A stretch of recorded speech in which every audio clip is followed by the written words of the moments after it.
सुंदरवन जंगल में टुनटुनी चिड़िया अपने पति बंटी कबूतर के साथ रहती थी। वो माँ बनने वाली थी। एक दिन वो बंटी से कहती है, बंटी, मेरा मन गोलगप्पे खाने का कर रहा है, तो तुम कहीं से गोलगप्पे लेकर आओ मेरे लिए।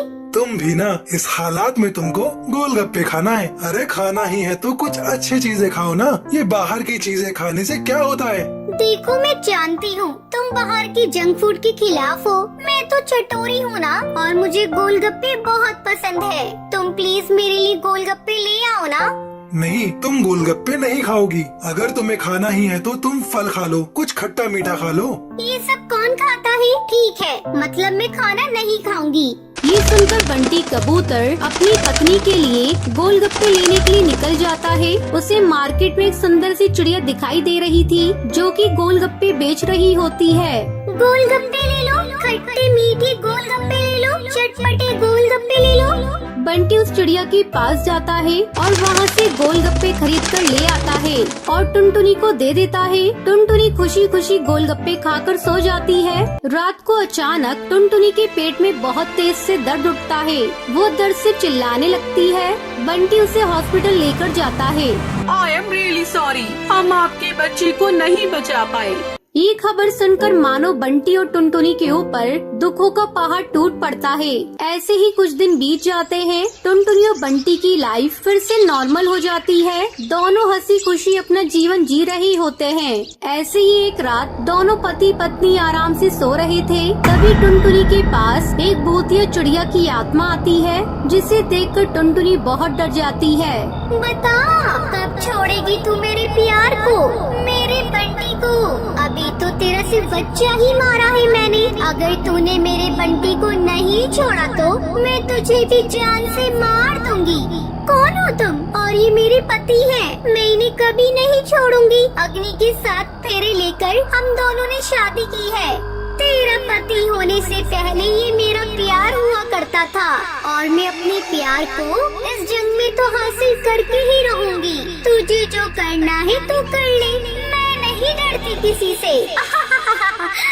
भूतिया टूनी चिड़िया की आत्मा टुनटुनी का गला दबाने लगती है। तभी टुनटुनी की आँख खुल जाती है। वो डर से चिल्लाने लगती है। क्या हुआ? तुम ठीक तो हो ना? आपको मेरी कसम, आप सच सच बताओ कि आपकी जिंदगी में पहले कोई चिड़िया थी?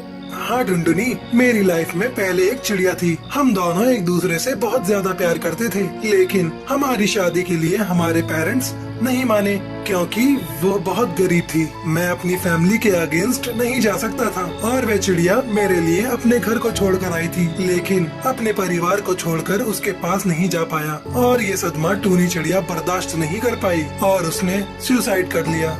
आपको पता है ये सब मैं क्यों पूछ रही हूँ? क्योंकि वो भूतिया टोनी चिड़िया की आत्मा आज भी आपसे प्यार करती है, और वो मुझसे सपने में आकर अपनी आप बीती बता रही थी। और वो मुझसे ये कह रही थी कि अभी तो उसने सिर्फ मेरा बच्चा मारा है, अगर मैंने आपको नहीं छोड़ा तो वो मुझे भी मार देगी।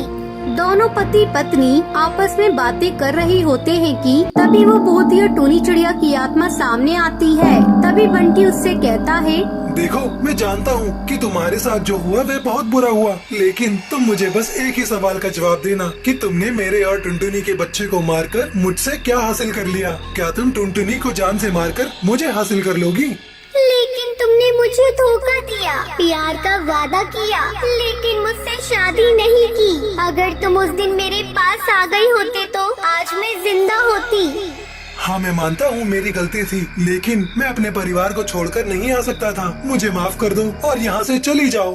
टूनी, मैं मानती हूँ बंटी ने तुम्हारे साथ गलत किया, लेकिन किसी को मारना प्यार नहीं है। मुझे माफ कर दो टुनटुनी, मैंने तुम्हारे बच्चे को मार दिया। मुझसे बहुत बड़ी गलती हो गई। अब मैं यहाँ से हमेशा के लिए जा रही हूँ।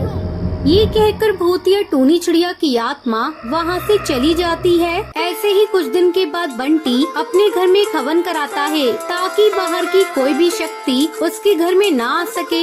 इस तरह बंटी और टुनटुनी एक साथ खुशी खुशी रहने लगते हैं। ये कहानी रामपुर नाम के एक छोटे से जंगल की है, जहाँ एक घोंसले में एक छोटी सी बच्ची दूध के लिए रो रही होती है, तो वहीं उसके दादा कड़कनाथ सेठ और दादी सुंदरी कौवी अपने कमरे में बैठकर आपस आपस में बातें कर रहे होते हैं। एक मुसीबत से छुटकारा मिला नहीं कि दूसरी मुसीबत हमारी गले पड़ गई। अब तुम ही बताओ इस बच्ची का क्या करें? करना पड़ेगा इसका भी कुछ इलाज, पर उससे पहले तुम इसका रोना बंद करके आओ। यार इसकी आवाज से मेरे कानों को तकलीफ पहुंच रही है। इसकी रोने की आवाज सुनकर ऐसा लग रहा है जैसे इसकी मरी हुई वो गरीब माँ फिर से हमारे सामने आकर खड़ी हो गई हो।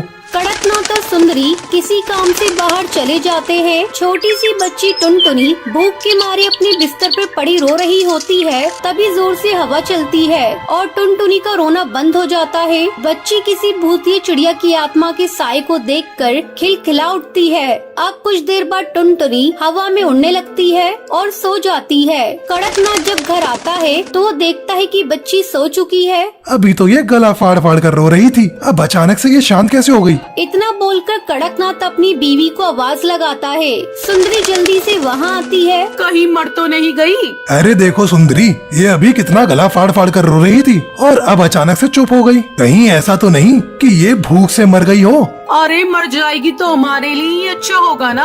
हम आराम से अपने बेटे की दूसरी शादी करवा पाएंगे और वो भी किसी अमीर घर में। तभी एक बार फिर से बच्ची रोने लगती है। फिर से इसका ड्रामा शुरू हो गया। आज तो मैं इसका किस्सा ही खत्म कर देता हूँ, इसे इसकी माँ के पास पहुँचाकर। इतना बोलकर कड़कनाथ उस बच्ची को मारने के लिए आगे बढ़ता है। तभी उसका घोंसला हिलने लगता है और कड़कनाथ नीचे गिर जाता है, जिसके बाद घर की खिड़कियाँ और दरवाजे अपने आप खुल जाते हैं और आसमान में बादल जमा हो जाते हैं। तेजी से बारिश होने लगती है और उन दोनों को एक भूतिया चिड़िया की आत्मा की हंसने की आवाज आती है। भूतिया टूही चिड़िया की आत्मा उस बच्ची को अपनी गोद में ले लेती है। बच्चे को हवा में उड़ता देख दोनों पति पत्नी घबरा जाते हैं।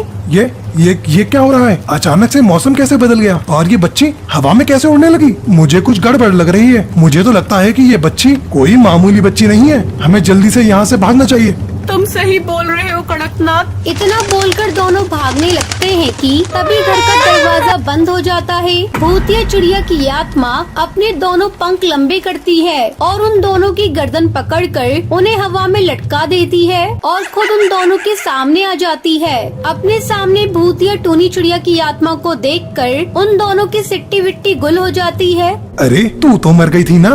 मैं मर चुकी हूँ और मुझे मारने वाले तुम दोनों हो। तुम्हें क्या लगा कि तुम मुझे मारकर मेरी बच्ची को भी मार डालोगे? मैं ऐसा नहीं होने दूंगी। तुम मेरी बच्ची को मारो, उससे पहले मैं तुम्हारी जान ले लूंगी। भूतिया टूनी चिड़िया की आत्मा उन दोनों को मारने जा ही रही होती है कि तभी वहाँ उसका पति बंटी आ जाता है। अपनी बीवी को भूतिया टूनी चिड़िया की आत्मा के रूप में देखकर बंटी डर जाता है और बोलता है, माँ पापा, आप लोगों ने तो बोला था कि टूनी चोरी करके मुझे और मेरी बेटी को हमेशा के लिए किसी दूसरे चिड़िया के साथ भाग गई है, पर टूनी तो मेरे सामने भूतिया चिड़िया की आत्मा के रूप में खड़ी है जो आप दोनों की जान लेना चाहती है। मुझे सच बताइए, ये सब कुछ क्या हो रहा है? मेरे यहाँ से जाने के बाद आप लोगों ने मेरी टूनी के साथ क्या किया? आखिर वो आप दोनों को क्यों मारना चाहती है? बंटी, मैं तुम्हें सच बताती हूँ कैसे इन दोनों ने मुझे मार डाला। जब तुम काम के सिलसिले में घर से बाहर गए थे, तब इन दोनों ने मुझे खाने में जहर मिला कर दिया था, जिसे खाने से मेरी मौत हो गई थी। मेरे मरने के बाद ये दोनों तुम्हारी शादी एक अमीर घर में करवाना चाहते थे, जहाँ से उन्हें काफी धन दौलत मिलता। इसी लालच में आकर इन्होंने मेरी जान ले ली। अब ये दोनों मेरी बेटी टुनटुनी को भी मारना चाहते थे, परंतु ऐसा नहीं हो पाया। अपनी पत्नी टूनी से सारा सच जानकर बंटी बहुत रोता है। वहीं भूतिया टूनी चिड़िया की आत्मा अपने सास ससुर को मार डालती है और अपनी मौत का बदला ले लेती है, जिसके बाद भूतिया टूनी चिड़िया की आत्मा अपने पति से बोलती है, मैंने अपनी मौत का बदला अपने गुनहगारों से ले लिया। अब मेरी बेटी भी सुरक्षित है। बस तुम मुझसे वादा करो कि तुम दूसरी शादी नहीं करोगे, अकेले मेरी बेटी को माकर सुख दोगे, ताकि उसे कभी भी एहसास ना हो कि वो अनाथ है। मैं तुमसे वादा करता हूँ टूनी, मैं हमारी बेटी टुनटुनी पर कभी भी दुख नहीं आने दूंगा। अपने पति से वादा लेकर थोड़ी ही देर में भूतिया टूनी चिड़िया की आत्मा अपने पति बंटी कबूतर की नजरों से गायब हो जाती है, जिसके बाद बंटी अपनी बेटी टुनटुनी के साथ खुशी खुशी रहने लगता है।